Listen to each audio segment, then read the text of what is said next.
Hello. I am going to make a talk about Bishop John Shelby Spong's 12 Theses.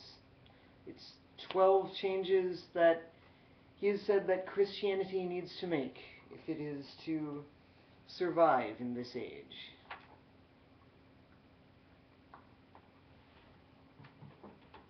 First, I'm going to read them to you. 1. Theism, as a way of defining God, is dead. So most theological God talk is today meaningless. A new way to speak of God must be found. 2.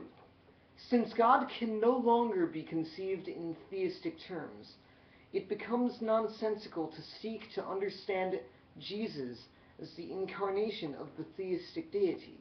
So the Christology of the ages is bankrupt. 3.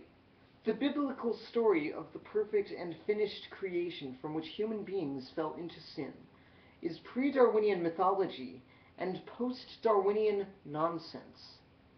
4. The virgin birth, understood as literal biology, makes Christ's divinity, as traditionally understood, impossible. 5. The miracle stories of the New Testament can no longer be interpreted in a post-Newtonian world as supernatural events by an incarnate deity. 6. The view of the cross as the sacrifice for the sins of the world is a barbarian idea based on primitive concepts of God and must be dismissed. 7. Resurrection is an action of God. Jesus was raised into the meaning of God. It therefore cannot be a physical resuscitation occurring inside human history. 8. The story of the ascension assumed a three-tiered universe and is therefore not capable of being translated into the concepts of a post-Copernican space age. 9. There is no external, objective, revealed standard written in Scripture or on tablets of stone that will govern our ethical behavior for all time. 10. Prayer cannot be a request made to a theistic deity to act in human history in a particular way. 11. The hope for life after death must be separated forever from the behavior control mentality of reward and punishment. The Church must abandon, therefore, its reliance on guilt as a motivator of behavior. And 12. All human beings bear God's image and must be respected for what each person is. Therefore, no external description of one's being, whether based on race, ethnicity, gender, or sexual orientation, can properly be used as the basis for either rejection or discrimination.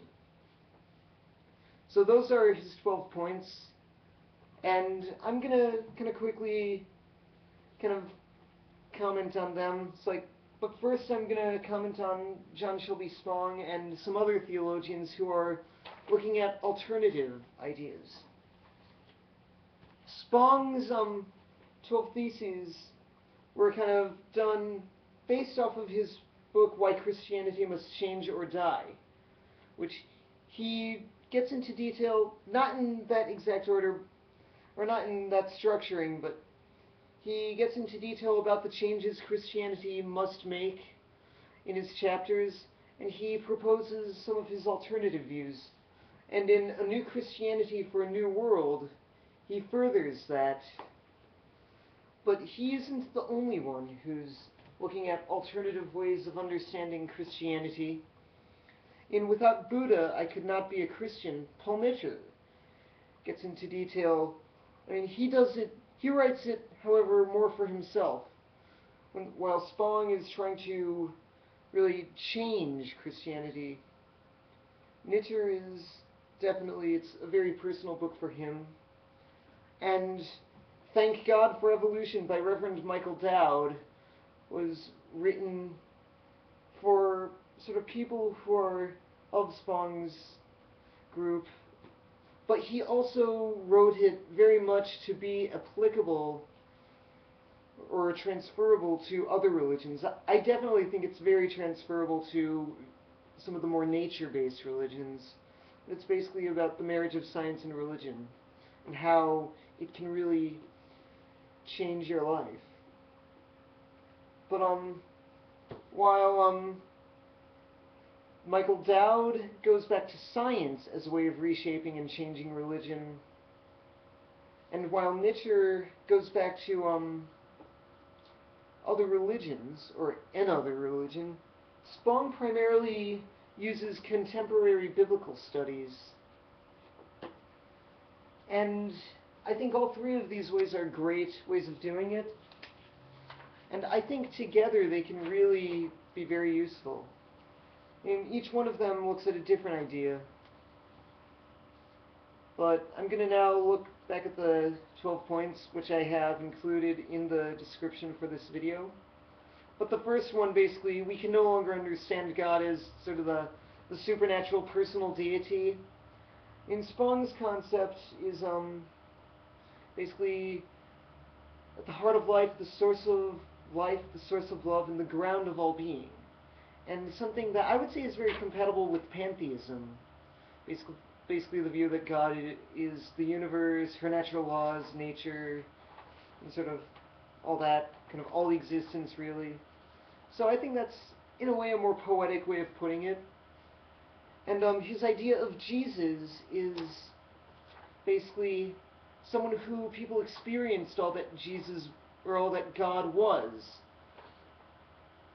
And someone who really lived fully, loved wastefully, and was able to be all that he could be. And so, basically this is a new way of putting it. And so, and the Gospels were really written not to be interpreted as historical stories. They were written as metaphors. So, that's what we get in the Gospels. I mean, it's like, imagine like a painting of Abraham Lincoln and a slave, where Abraham Lincoln's holding an axe and there's a slave who's chained up, and Abraham Lincoln uses the axe to cut the chain. I mean, that never really happened, but it really fits the meaning of how people understand Abraham Lincoln. So Spong kind of puts it that the Gospels were kind of written as a way to understand Jesus. And in Buddhism, people interpret their myths as metaphors anyway. And Dowd talks about sort of metaphorical interpretation of the myths, sort of science is more the day language, religion is more our night language, more what we dream about.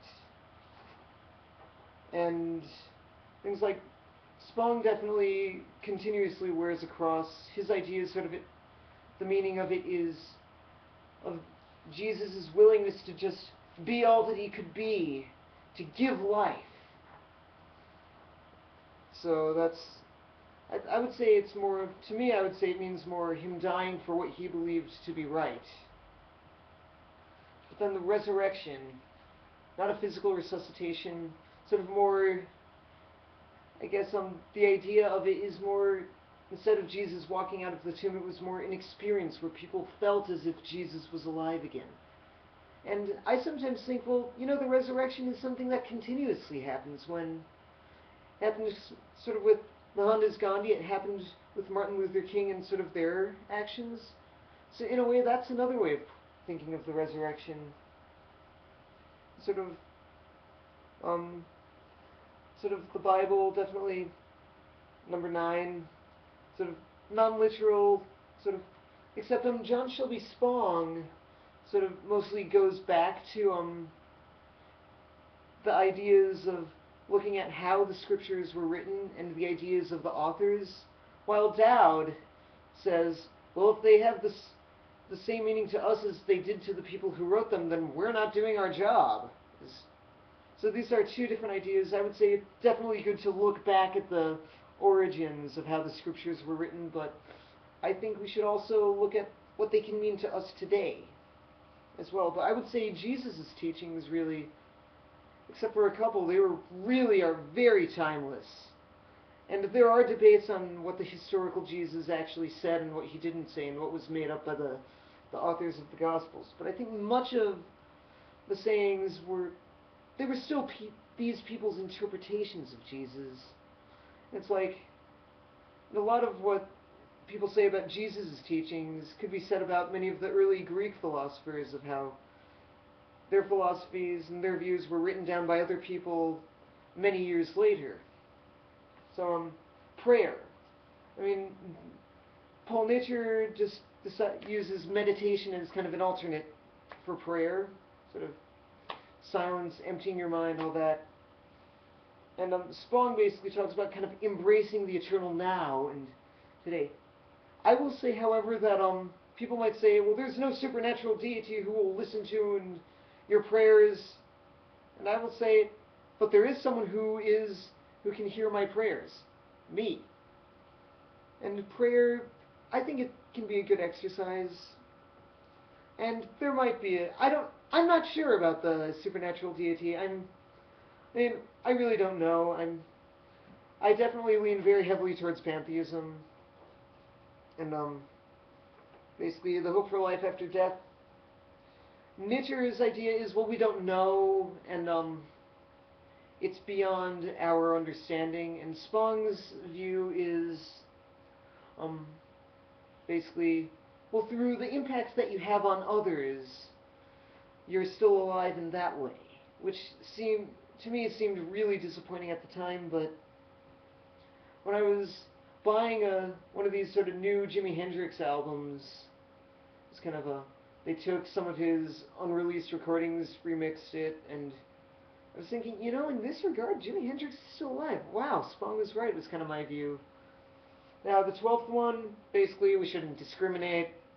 Yeah, that's really something that we shouldn't have done from the beginning. And I would say that definitely would be going against Jesus' teachings of love your enemies, love your neighbor as you would love yourself, the parable of the Good Samaritan. But that's basically all I have to say for now. So thank you for watching. Shalom.